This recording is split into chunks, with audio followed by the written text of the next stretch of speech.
जय हिंद साथियों। स्वागत है आप सभी का हमारे YouTube चैनल में। दोस्तों आज है 7 अप्रैल और 7 अप्रैल से रिलेटेड जितने भी इम्पोर्टेंट करंट अफेयर्स हैं उनको हम पढ़ेंगे। दोस्तों आज का हमारा पहला क्वेश्चन है, विश्व बैंक एवं एशियाई बुनियादी ढांचा निवेश बैंक, जिसे आप AIIB के नाम से जानते हैं, इस बैंक ने पंजाब को कितने मिलियन डॉलर के ऋण को मंजूरी प्रदान कर दी है? तो इसका राइट आंसर है दोस्तों 300 मिलियन डॉलर।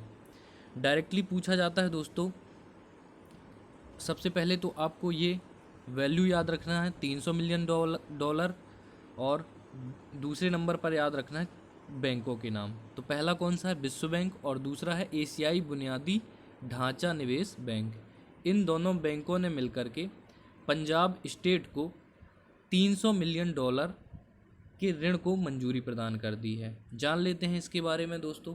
तो विश्व बैंक और एशियाई बुनियादी ढांचा निवेश बैंक ने पंजाब में नहर के पानी पर आधारित 30 करोड़ डॉलर की पेयजल परियोजनाओं के लिए कर्ज सहायता मंजूर की है।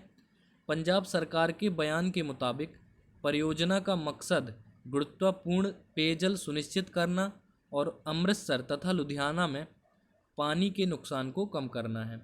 तो दोस्तों वाटर कंजर्वेशन से संबंधित है ये परियोजना, और इसके लिए 300 मिलियन डॉलर के ऋण समझौते पर हस्ताक्षर किए हैं विश्व बैंक और एशियाई बुनियादी ढांचा निवेश बैंक ने।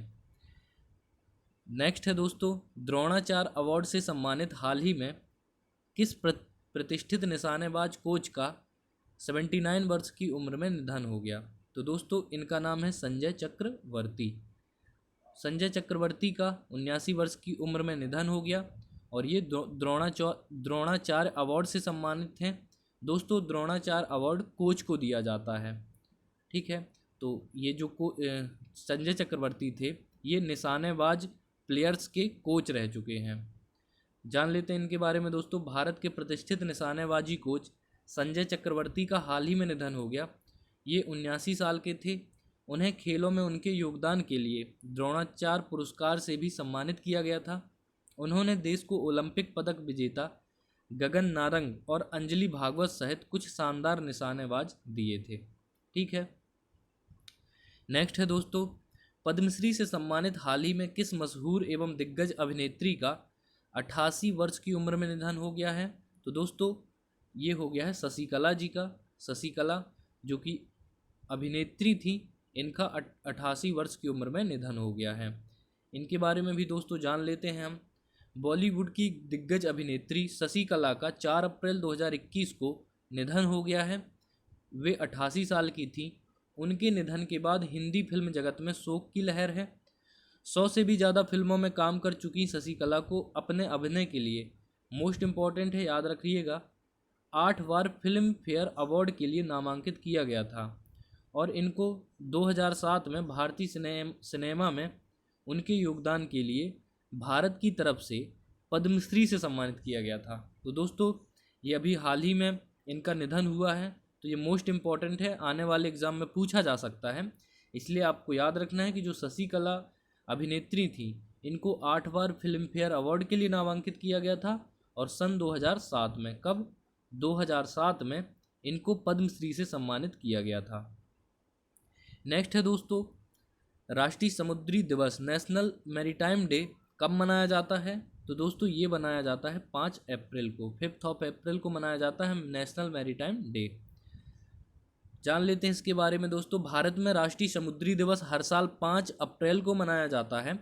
इस दिवस का उद्देश्य लोगों में समुद्री व्यापार और यातायात के प्रति जागरूकता फैलाना है। राष्ट्रीय समुद्री दिवस को साल 1964 से प्रतिवर्ष मनाया जा रहा है।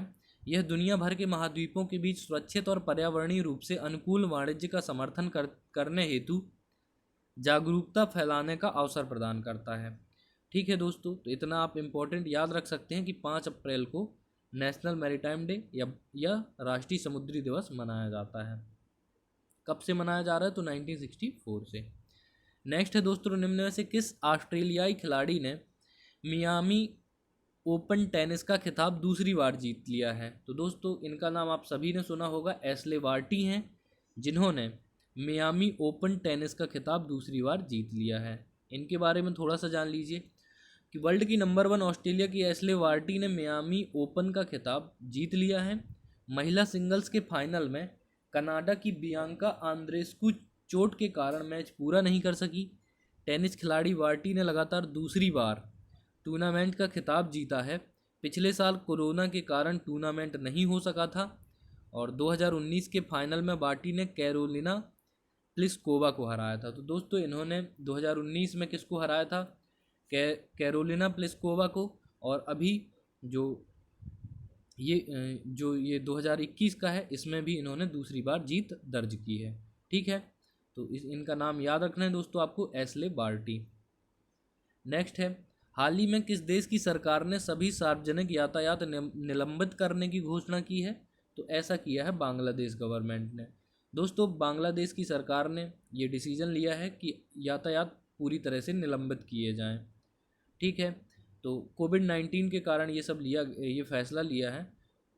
5 अप्रैल से शुरू हो रहे लॉकडाउन के दौरान सड़क, जल, रेल यातायात और घरेलू उड़ानें पर रोक रहेगी। तो इस तरीके से आप ये देख लेना। ठीक है, कोविड-19 के कारण निलंबन की घोषणा की है किसने? बांग्लादेश सरकार ने। फिर है दोस्तों, उत्तर प्रदेश मध्य प्रदेश के बाद शादी के लिए जबरन धर्मांतरण पर कानून पारित करने वाला देश का तीसरा राज्य निम्न में से कौन बन गया है? तो दोस्तों ये बन गया है गुजरात। मोस्ट इम्पॉर्टेंट है, उत्तर प्रदेश और महाराष्ट्र के बाद तीसरे नंबर पे गुजरात ने कानून को पारित किया है। मतलब कि अब जबरन धर्मांतरण पर, शादी के लिए जबरन धर्मांतरण पर गुजरात में भी कानून बनाया जा चुका है। ठीक है, तो इसके बारे में आपको जानना बहुत ही ज़्यादा इम्पोर्टेंट है, इसलिए इसको पूरा पढ़ेंगे हम। गुजरात देश का ऐसा तीसरा राज्य बन गया है जहां शादी के नाम पर जबरन धर्मांतरण कराने के खिलाफ कानून लाया गया है। इससे पहले देश के 2 अन्य राज्यों में जबरन धर्मांतरण पर कानून पारित किए गए हैं। ये दोनों राज्य उत्तर प्रदेश और मध्य प्रदेश हैं। संशोधन के मुताबिक शादी करके या किसी की शादी करा के या शादी में मदद करके जबरन धर्मांतरण कराने पर 3 से 5 साल तक की कैद की सज़ा सुनाई जा सकती है और 2 लाख रुपए तक जुर्माना लग सकता है। तो दोस्तों इसको याद रखना। नेक्स्ट है हमारा, भारत के किस पहले पर्यावरण मंत्री का हाल ही में निधन हो गया है? तो ये हो गया है दिग्विजय सिंह जाला का। दोस्तों दिग्विजय सिंह जाला ये भारत के पहले पर्यावरण मंत्री रह चुके हैं। इनका निधन हो गया है हाल ही में। जान लेते हैं इनके बारे में दोस्तों। पूर्व केंद्रीय मंत्री दिग्विजय सिंह जाला का निधन हो गया। वे 88 वर्ष के थे। दिग्विजय सिंह जाला भारत के पहले पर्यावरण मंत्री थे। उन्होंने इस पद पर 1982 से 1984 तक काम किया, यानी कि 1982 से 1984 तक काम किया। इसके अलावा वे गुजरात के वांकानेर से विधायक भी रह चुके हैं। वे 1962 से 67 तक वांकानेर से निर्दलीय विधायक रहे। तो इनका नाम आपसे पूछा जा सकता है क्योंकि ये पहले पर्यावरण मंत्री थे भारत के। ठीक है दोस्तों, तो दोस्तों इस तरह से हमारा आज का जो करंट अफेयर्स है कंप्लीट होता है। अगर आपको पीडीएफ चाहिए तो हमारा टेलीग्राम का लिंक डिस्क्रिप्शन में मिल जाएगा, वहाँ आप जुड़ जाइए। तो ये जो मैंने अभी पढ़ के सुनाया है इसको आप खुद भी पढ़ सकते हैं। पीडीएफ वहाँ पे मैं डाल देता हूँ डेली, वहाँ आप पढ़ सकते हैं। मिलते हैं अगली वीडियो में दोस्तों। जय हिंद, जय भारत।